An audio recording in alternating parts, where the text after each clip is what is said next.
ബീഹാറിലെ വോട്ടർ പട്ടിക പരിഷ്കരണത്തിൽ അർഹരായ ആരെയും ഒഴിവാക്കില്ലെന്ന് തെരഞ്ഞെടുപ്പ് കമ്മീഷൻ സുപ്രീം കോടതിയിൽ മറുപടി കൊടുത്തു. സുപ്രീം കോടതി ഇലക്ഷൻ കമ്മീഷൻ അയച്ച നോട്ടീസിനുള്ള മറുപടി സത്യവാങ്മൂലത്തിലാണ് വിശദീകരണം. അജീഷ് ജയകുമാർ വിവരങ്ങളുമായി ചേരുന്നു. ഒരുപാട് ആളുകൾ ഒഴിവാക്കപ്പെടുമെന്ന രീതിയിലുള്ള വാർത്തകൾ പ്രചരിക്കുമ്പോൾ സുപ്രീം കോടതി കമ്മീഷൻ അയച്ച നോട്ടീസിൽ കമ്മീഷൻ ഈ രീതിയിൽ മറുപടി കൊടുത്തു എന്നാണല്ലേ നമുക്ക് ലഭിക്കുന്ന വിവരം. എന്തൊക്കെയാണ് കൂടുതൽ വിശദാംശങ്ങൾ? ഗുഡ് മോർണിംഗ് അജീഷ്, പറയൂ. Good morning S K. എന്തായാലും ജസ്റ്റിസ് സൂര്യകാന്ത് അധ്യക്ഷനായ ബെഞ്ചാണ് ഇപ്പോൾ ഈ കേസ് പരിഗണിക്കുന്നത്. കഴിഞ്ഞ ഓഗസ്റ്റ് 6-നാണ് തെരഞ്ഞെടുപ്പ് കമ്മീഷന് വിശദമായിട്ട് ഒരു സത്യവാങ്മൂലം നൽകാൻ സുപ്രീം കോടതി നിർദ്ദേശം നൽകി. ഇതിന്റെ അടിസ്ഥാനത്തിലാണ് സുപ്രീം കോടതിക്ക് ഇന്നലെ തെരഞ്ഞെടുപ്പ് കമ്മീഷൻ സത്യവാങ്മൂലം നൽകിയിട്ടുള്ളത്. അസോസിയേഷൻ ഫോർ ഡെമോക്രാറ്റിക് റിഫോംസ് എന്ന സംഘടനയാണ്, ഒരു NGO ആണ്, ഈ ബീഹാറിലെ ഈ വോട്ടർ പട്ടിക പരിഷ്കരണവുമായി ബന്ധപ്പെട്ട് അതിൽ സുതാര്യതയില്ലെന്നും അതിൽ വ്യക്തത കുറവാണെന്നും പറഞ്ഞുകൊണ്ട് സുപ്രീം കോടതിയിൽ ഹർജി നൽകിയത്. ഈ ഹർജിയിലായിരുന്നു സുപ്രീം കോടതിയുടെ നടപടി. ഇപ്പൊ ഇത് വിശദീകരണം, തെരഞ്ഞെടുപ്പ് കമ്മീഷന്റെ വിശദീകരണം എന്ന് പറയുന്നത്, ഈ അനർഹരായിട്ടുള്ള ഒരാളെയും വോട്ടർ പട്ടികയിൽ നിന്ന് ഒഴിവാക്കില്ല. വ്യക്തമായിട്ടുള്ള പരിശോധനകൾ അടക്കം നടത്തിക്കൊണ്ടാണ് ഈ വോട്ടർ പട്ടിക കൂട്ടിച്ചേർക്കുന്നത്.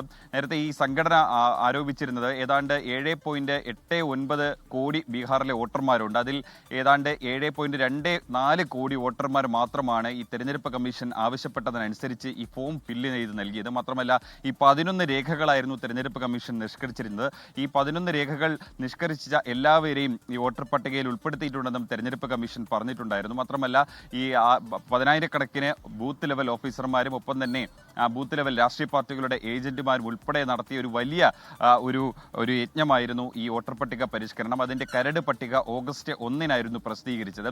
ഈ സംഘടന ആരോപിച്ചിരുന്നത് ഈ കരട് പട്ടിക രാഷ്ട്രീയ പാർട്ടികൾക്ക് ആക്സസ് ചെയ്യാൻ പറ്റുന്നില്ല എന്നായിരുന്നു. പക്ഷേ ഇതെല്ലാ രാഷ്ട്രീയ പാർട്ടികൾക്കും അയച്ചു കൊടുത്തിട്ടുണ്ടെന്നാണ് ഇപ്പോൾ തെരഞ്ഞെടുപ്പ് കമ്മീഷൻ പറയുന്നത്. എന്തായാലും ഇതിനെ ചൊല്ലി കഴിഞ്ഞ കുറേ ആഴ്ചകളായി തന്നെ രാജ്യത്ത് രാഷ്ട്രീയ വിവാദം നടക്കുന്നതാണ്. പ്രത്യേകിച്ച് BJP JDU സഖ്യം ഒരു ഭാഗത്തും പ്രതിപക്ഷ ഇന്ത്യ ബ്ലോക്ക് സഖ്യം മറുഭാഗത്തുമായിരുന്നു. അമിത്ഷാ കഴിഞ്ഞ ദിവസം ബീഹാറിലെത്തി ഇതിനെ എതിർക്കുന്നത്, ഈ രാജ്യത്തെ നുഴഞ്ഞുകയറ്റക്കാരെ അനുകൂലിക്കുന്നവരാണ് ഈ ബീഹാറിലെ വോട്ടർ പട്ടികയെ എതിർക്കുന്നത് എന്നായിരുന്നു അമിത്ഷാ പ്രതികരിച്ചത്. എന്തായാലും വരുന്ന ദിവസങ്ങളിലും ഈ പരിശോധന തുടരും. അതിനുശേഷം മാത്രമായിരിക്കും അന്തിമ വോട്ടർ പട്ടിക പുറത്തിറക്കുകയുള്ളൂ. നിലവിൽ ഒരാളെയും, അതായത് അർഹരായിട്ടുള്ള ഒരാളെയും വോട്ടർ പട്ടികയിൽ നിന്ന് നീക്കില്ല എന്നാണ് തെരഞ്ഞെടുപ്പ് കമ്മീഷൻ സുപ്രീം കോടതിയിൽ നൽകിയിട്ടുള്ള ഈ സത്യവാങ്മൂലത്തിൽ വ്യക്തമാക്കുന്നത്. ലോകത്തെവിടെയായാലും ഏത് സമയത്തും 24 വാർത്തകളും ഓഗ്മെന്റഡ് റിയാലിറ്റി പാക്കേജുകളും എക്സ്പ്ലെയിനറുകളും വിശദമായി കാണാൻ ഞങ്ങളുടെ YouTube ചാനൽ നിങ്ങൾക്ക് സബ്സ്ക്രൈബ് ചെയ്യാം.